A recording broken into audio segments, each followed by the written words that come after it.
Welcome to our channel. నేను మీ సిరి. గులకరాయి ఇప్పుడు గులకరాయి అయితే చర్చనీయాంశం అయింది. అంటే ఏపీలో ఎన్నికల సందర్భంగా ఏపీ ముఖ్యమంత్రి జగన్మోహన్ రెడ్డి గారు అయితే విజయవాడలో ప్రచారానికి వెళ్ళిన సందర్భంలో అక్కడ ఆయనని ఒక గులకరాయితో కొట్టడం జరిగింది. అంటే ప్రజల నుంచి వెళ్ళి దూసుకొచ్చిన గులకరాయి సీఎం జగన్మోహన్ రెడ్డికి అయితే తాకడం జరిగింది. అయితే తాకి తనకు ఒక గాయం అయితే అవ్వడం జరిగింది. కాకపోతే అది గాయం అంటే చాలా చిన్నదిగా అయినా కూడా వారం రోజులు అవుతున్నా కూడా ఈ సంఘటన ఇంకా ఆ బ్యాండేజ్ అయితే తీయకపోవడం. అండ్ ఇంకొకటి ఏంటంటే ఇప్పుడు వెల్లంపల్లి గారికి కూడా ఆ దాడిలో తనకు కూడా దెబ్బ తగిలింది, తనకు కూడా రాయితో గాయమైందని చెప్పేసి తను కూడా బ్యాండేజ్ వేసుకొని ఉండడం ఇదంతా మనం చూస్తున్నాం. అయితే ఇప్పుడు దీనికి సంబంధించి న్యూస్ పేపర్లో కొన్ని వార్త అంటే సోషల్ మీడియాలో ఒక వార్త అయితే వైరల్ అవుతుంది. అదేంటో మనం ఒకసారి చూద్దాం. అండ్ ఇక్కడ చూస్తే ప్లాస్టర్ డే, అండ్ ఇక్కడ చూస్తే గులకరాయి తగిలి వారం దాటిన నేటికి ప్లాస్టర్లతోనే జగన్ వెల్లంపల్లి. సోషల్ మీడియాలో ఓ ఆట ఆడుకుంటున్న నెటిజన్స్. అండ్ ఇక్కడ చూద్దాం, సీఎం జగన్ పై గులకరాయి దాడి జరిగి వారం దాటింది. ఆయనతో పాటే గాయపడినట్టు చెప్తున్న వెల్లంపల్లి శ్రీనివాస్ కూడా ఇప్పటికీ ప్లాస్టర్స్తోనే దర్శనమిస్తున్నారు. దీనిపై సోషల్ మీడియాలో సెటైర్లు వెల్లువెత్తుతున్నాయి. ముఖ్యమంత్రి ప్లాస్టర్ సైజ్ రోజు రోజుకి ఎందుకు పెరుగుతుందని నెటిజన్లు ప్రశ్నిస్తున్నారు. వెల్లంపల్లి శ్రీనివాస్ ఒక రోజు ఎడమ కంటికి మరో రోజు కుడి కంటికి ప్లాస్టర్లు వేసుకోవడంపై నెటిజన్స్ ఓ ఆట ఆడుకుంటున్నారు. రాష్ట్రంలో ప్రత్యేకంగా ప్లాస్టర్ డే, బ్యాండేజ్ డే నిర్వహించాలని డిమాండ్లు ఎక్కువయ్యాయి. ఇక్కడ చూస్తున్నట్టయితే తను దెబ్బ తగిలినప్పుడు ఒక రోజు ఎడమ కంటికి, ఆయన కొన్ని రోజుల తర్వాత కుడి కంటికి బ్యాండేజ్ వేయడం అయితే ఇదైతే జోక్గా అయిపోయింది. ఎందుకంటే గతంలో చూసుకున్నట్టయితే మనము వెనక్కి వెళ్ళి చూసుకుంటే వైసీపీ పార్టీ ఏంటంటే ఇంతకుముందు చూసుకుంటున్నట్టయితే కోడికత్తి కేసు మీకు గుర్తే ఉండుంటుంది.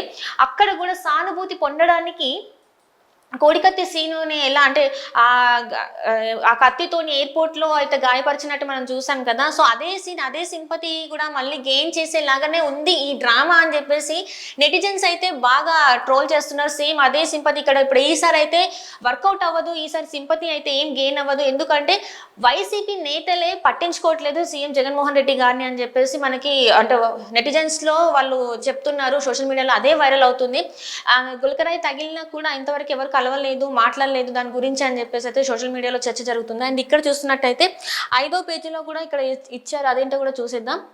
ప్లాస్టర్ డే, ఇది వచ్చేసి రాష్ట్రంలో ప్రత్యేకంగా ప్లాస్టర్ డే, బ్యాండేజ్ డే జరపాలంటూ డిమాండ్లు ఎక్కువయ్యాయి. ముఖ్యమంత్రి జగన్మోహన్ రెడ్డి, మాజీ మంత్రి వెల్లంపల్లి శ్రీనివాసులకు విజయవాడ గులకరాయి ఘటన తర్వాత ఇప్పటికీ ప్లాస్టర్లతో కనిపించడమే ఇందుకు కారణం. గులకరాయి దెబ్బ రోజు రోజుకి తగ్గుతుందా పెరుగుతుందా అంటే ఇక్కడ చూస్తున్నట్టయితే ఒక గాయం అయితే మనకి టైం గడుస్తున్న కొద్దీ అది మానుతూ ఉంటుంది. కానీ ఇక్కడ ఏంటంటే ప్లాస్టర్ సైజ్ పెరుగుతుంది అనమాట. అంటే కామెడీ చేస్తున్నారు సోషల్ మీడియాలో. ప్లాస్టర్ ఒక రోజు ఏమో ఒక కుడి కంటికి, ఒక రోజు ఎడం కంటికి. అండ్ ఇంకోటి ఏంటంటే ఆ ప్లాస్టర్ వేసినప్పుడు సైజ్ చాలా చిన్నగా ఉండే కానీ రోజు రోజుకి మాత్రం పెద్దదవుతుంది, అదే వీళ్ళు ఇక్కడ చెప్తున్నారు. అండ్ ఇక్కడ చూస్తే ముఖ్యమంత్రి ప్లాస్టర్ సైజ్ ఎందుకు పెరుగుతుందంటూ సోషల్ మీడియాలో ఒకటే సెటైర్లు. అన్నిటికంటే దారుణం ఇక్కడ చూడండి, వెల్లంపల్లి శ్రీనివాస్ ఒక రోజు ఎడమ కంటికి మరో రోజు కుడి కంటికి ప్లాస్టర్లు వేసుకోవడంపై నెటిజన్స్ ఒక ఆట ఆడుకుంటున్నారు. వారమైనా తగ్గకపోతే అంటే ఇక్కడ వారమైనా తగ్గకపోతే ట్రిపుల్ ఆర్ గారు ఏమంటున్నారంటే రాష్ట్రంలో అర్జెంటుగా ప్లాస్టర్ డే పాటించాలని రఘురామకృష్ణంరాజు గారు డిమాండ్ చేశారు. ఓ మైనర్ విసిరిన గులకరాయికి ఒక సింగిల్గా వచ్చే సింహం లాంటి మరో వ్యక్తికి గాయమై వారం రోజులైనా తగ్గకపోతే డే జరపాలా వద్దా అని ఆయన ప్రశ్నించారు. అక్కడ ఏమంటున్నారంటే ఇన్ని రోజులైనా కూడా, వారం రోజులైనా కూడా ఆ గాయం అనేది మానలేదు కాబట్టి సో అందుకోసమే ప్లాస్టర్ డే, బ్యాండేజ్ డే నిర్వహించాలి అని చెప్పేసి సెటారికల్ గా అంటే కామిక్ వేలో, కామెడీ వేలో అయితే వాళ్ళు అంటున్నారు. అంటే ఇక్కడ చూస్తున్నట్టయితే ఈసారి మీ సింపతిని మీరు గెయిన్ చేసుకోవడం అయితే సాధ్యం కాదు, జనాలందరూ నమ్మరు అని చెప్పేసి అయితే సోషల్ మీడియాలో వైరల్ చేస్తున్నారు. ఇక్కడ మనం అందరం చూడొచ్చు, ఆ ప్లాస్టర్లు వేసుకునేవి ట్రోల్ చేసేవి ఇక్కడ అన్ని మనకి కనిపిస్తున్నాయి. చూడండి, మొన్న ఎడమ కంటికి బ్యాండేజ్ వేశారు, నిన్న కుడి కంటికి బ్యాండేజ్ వేశారని చెప్పేసి కూడా మనం ఇక్కడ చూడొచ్చు. అండ్ ఇక్కడ కూడా కొంతమంది ప్లాస్టర్స్ వేసుకొని, బ్యాండేజెస్ వేసుకొని ఎలా పెట్టారు మన పిక్స్ కూడా చూడొచ్చు. సో ఇది గులకరాయి స్టోరీ. గులకరాయి గురించి అంటే ఒక బ్యాండేజ్ డే ఏమంటారంటే సోషల్ మీడియాలో ఏంటంటే ప్లాస్టర్ డే, బ్యాండేజ్ డే జరపాలని కూడా వాళ్ళు కోరుకుంటున్నారు. So thank you.